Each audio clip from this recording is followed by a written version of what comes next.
Hi, my name is Barb Nangle. I'm the founder of Higher Power Coaching and Consulting. I want to welcome you to my podcast, Fragmented to Whole, Life Lessons from 12-Step Recovery. This is episode 17, Guilt and Shame.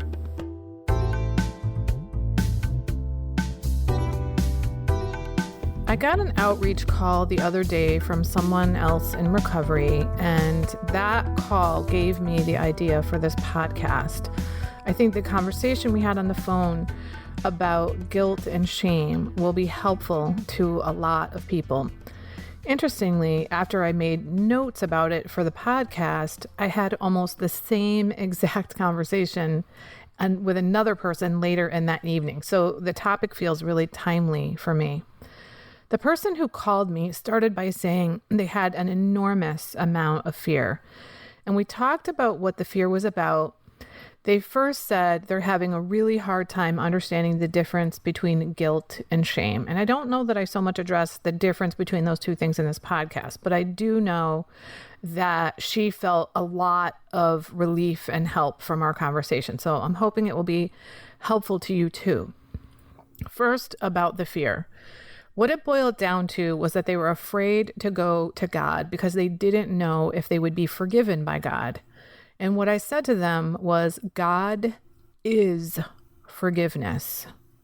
God is also love. And God is truth. So there's nothing you need to do to be forgiven by God because God is forgiveness. And this actually reminded me of a prayer that I've heard before that I really, really love, and it has helped me a ton. And it helped this person too when I shared it. I learned it before recovery, and it was this. There's nothing you can do to make God love you less, and there's nothing you can do to make God love you more. In other words, you are 100% purely loved by God. No matter what you do, say, think, be, or have. It doesn't matter. God loves all of us equally, eternally. Anyway, back to the topics of shame and guilt. After we talked about her fear, we talked about guilt and shame, and I related to this person what I've learned. I've mentioned in an earlier podcast that I grew up in a pretty fucked up family. And my understanding from the work I've done in recovery is that the guilt and shame that we feel is not ours. This is especially so when it's extremely profound guilt and shame to the point where we're crippled by it. And when it crops up about things that most people don't feel shame or guilt over. And that is because the guilt and shame we have has been passed down by generations of dysfunctional families before us. It's literally like their shame and their guilt was poured into us. And their shame had been poured into them by previous generations. They couldn't help it because that was done to them. They didn't know any better. They didn't have any other way. And that is why it is so profound. And this is making me think of something that my younger brother said to me many years ago. His name was Pat, and he died in 2006. So this was quite a while back. He and I were hiking in the woods, and he suddenly stopped in his tracks, turned around, and looked at me and said, Barb, I have a level of shame that is so deep and so profound that it just can't be from this lifetime. There's nothing I have ever done that would explain this level of shame. It must have come from another lifetime. He then told me that he really wanted to explore past life regression as a way to get to the root of whatever it was. I'm sorry to say he never got the opportunity to do that before he died.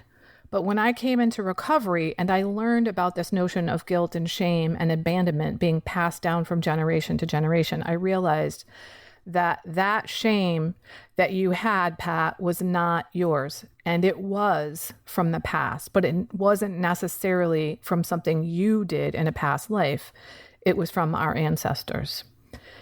Anyway, I gave the person on the phone an example of what happened to me regarding shame a while ago, and she said it was really helpful. So here's the story. I got laid off and was lucky enough to get 8 months of severance pay and benefits. What shocked me was that I did not find a job during that time. Side note, I now know that I didn't get a job because I needed to start my own coaching and consulting business, but I didn't know that then. Anyway, when the severance ran out and I went on unemployment, the money I was receiving from unemployment was less than half of what I made for my salary. So before the unemployment kicked in, I began to do the mature, adult, financially responsible thing and proactively called all my creditors to make arrangements for my debts while I was on unemployment. The first creditor that I called was my mortgage company, and they were really helpful and gracious. But when I got off the phone, I started fucking sobbing. I mean, I'm talking, I was racked with tears and sobbing. And I was like, what the fuck is this? And then I realized that what I was feeling was shame. I was absolutely filled with shame. Here I was being a mature adult, acting proactively and being financially responsible, and I felt riddled with shame. What the fuck? And then I remembered, oh, this is not my shame. That's why it's so profound and so heavy that I was sobbing and just racked with tears. So a few days later, when I called my next creditor, I think it was my student loan company, I hung up the phone, and after the call, I felt the same flood of shame coming on. And I will say a note here about how I experience shame. For me, it feels like a waterfall of just horrendous, shitty chemicals raining down on me and flooding my insides. Before recovery, what I would do when I felt that shame waterfall was almost kind of like bathe in that stuff, just like scrub it on me and hold on to it because it was so familiar. And this is metaphorically speaking, of course. It didn't feel like an option to do anything else. But what I did on this day was I literally held my hands up towards the sky, like the direction from which the waterfall felt like it was coming, like in a stop motion. And I was like, not my shame, not my shame, not my shame. As I pushed my hands up each time, I said that like I was pushing it away. And I was saying those words and pushing at the same time to emphasize each syllable. What was astonishing was that this experience was nowhere near as bad as it had been the week before. I got a little teary-eyed and I felt a tiny little trickle of those shitty chemicals in my chest. But I wasn't completely racked with shame and I didn't sob.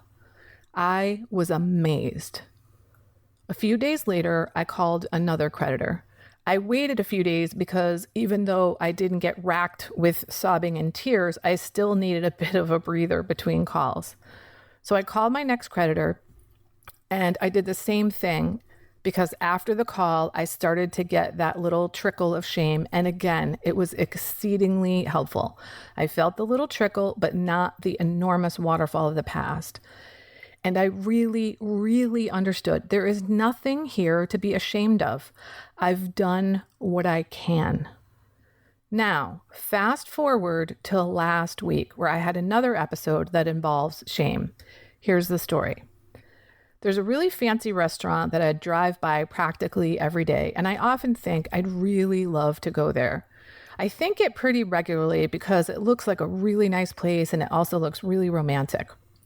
So last week, I was driving on the highway and I saw an ad on a billboard for that same restaurant. And I thought to myself, I'm going to ask my sweetheart to take me there. And as soon as I finished that thought, I felt like crying. And I thought, what the hell is this? And then I realized what I was feeling was shame.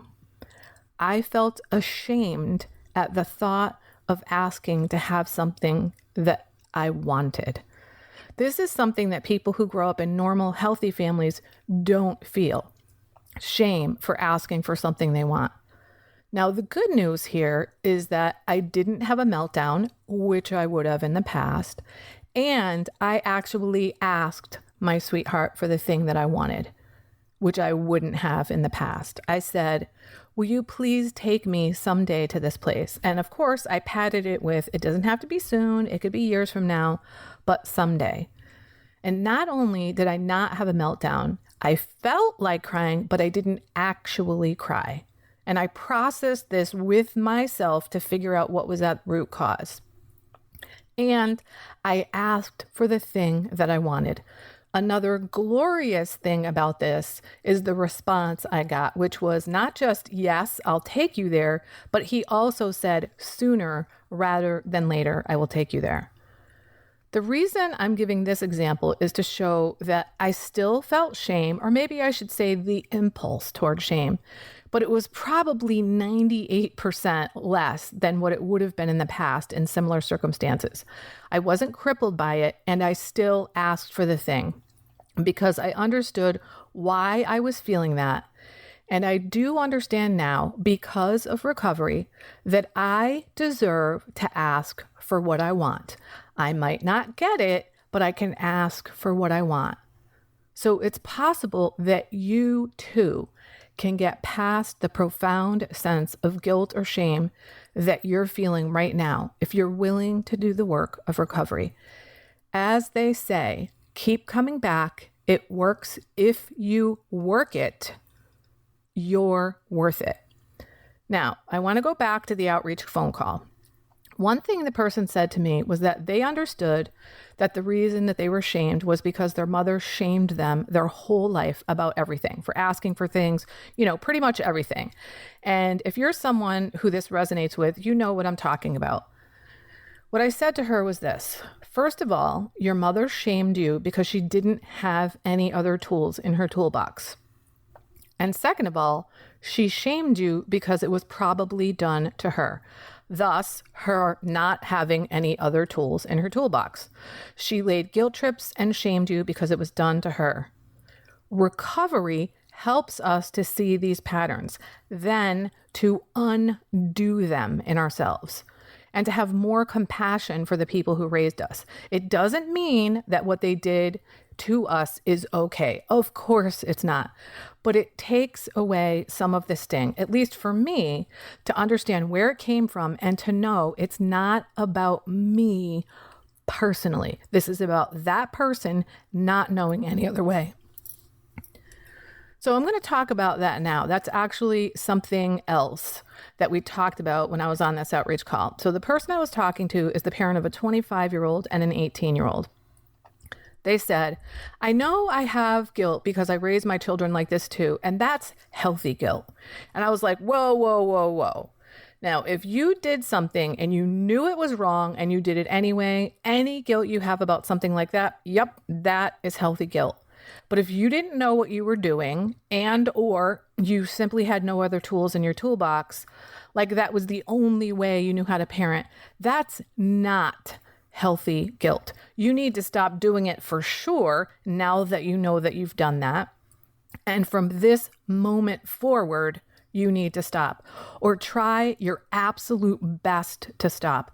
And if you do something like shame or guilt your children and you realize it after the fact, then you go to them and you say, I shouldn't have done that. You did not deserve that. And I apologize. I am really trying hard to stop doing those kinds of things. It's really difficult to stop. And I've been doing these not so nice things, not because of you and what you deserve, but because of me and my dysfunctional patterns, which I'm trying very hard to change. The other thing we talked about was this person is only on step 4. And for those of you who are not in 12-step recovery, step 4 is where we take a searching and fearless moral inventory of ourselves. She mentioned needing to make amends to her children, which she does for sure, but not just yet. It is not time for them right now to make amends to their children. That's what step 9 is for. The steps are in order for a reason. Right now, if you're on step 4, you don't even really have clarity on what you're making amends for and how you're going to do it at this point if you're only on step 4. So if you're doing something wrong in the moment, it's fine to apologize for that specific behavior in the moment. In fact, you should. But if you want to apologize for all your misdeeds of the past, you really need to wait until you get to step 9 to do that, because you need to go through the rest of the process of the steps before you get to step 9. And your sponsor is going to help you figure out what all that is. They'll help you figure out what exactly am I making amends for? So what harms have you caused? And do you need to make amends directly, or do they need to be indirect amends for some reason or another? And what is the appropriate amends to make? So don't do that prematurely. In addition to all that stuff, if you haven't done step 7, where you humbly ask your higher power to remove your defects of character, after having become entirely ready to have those defects removed in step 6, then the chances of you repeating your misdeeds are high. And you don't want to make amends if that's the case, because amends includes changed behavior. It's not just an apology, but it's changed behavior. And going through steps 6 and 7 are important to that change process. So remember, the steps are in order for a reason. Don't go making amends without going through the entire process in order. If you're someone who's been crippled by guilt and shame, and you really don't understand why it's so profound, and you've not done anything to warrant that level of guilt or shame, know that it's very likely not your shame, not your guilt. You don't have to own it. You don't have to take that on. Now, please don't take this as permission to act in shameful ways. Remember what it says in step 12. We practice these principles in all our affairs, which means now that we're in recovery, we're taking responsibility for our behavior from now on. But if you've grown up feeling guilty and full of shame all the time about everything, you can shed that through the process of recovery. I hope this has been helpful. If you think of someone you know who's riddled with guilt and or shame, please be sure to share this episode with them. Be well. That's it for today. If you like what you've heard here, then you just might be interested in private coaching with me. If that sounds like you, head on over to my website, which is higherpowercoachingandconsulting.com, and click on the contact menu. I'd be happy to schedule a consultation with you to help you make lasting changes in your life, like I've made deep, lasting changes in my life. My ideal client is someone who is ripe for change, but I'll coach anyone who wants to be happy, joyous, and free. So if that's you, shoot me an email. I'd love to hear from you. Thanks for listening. Be sure to like and subscribe so you can be sure to get future episodes of my podcast. Thanks again.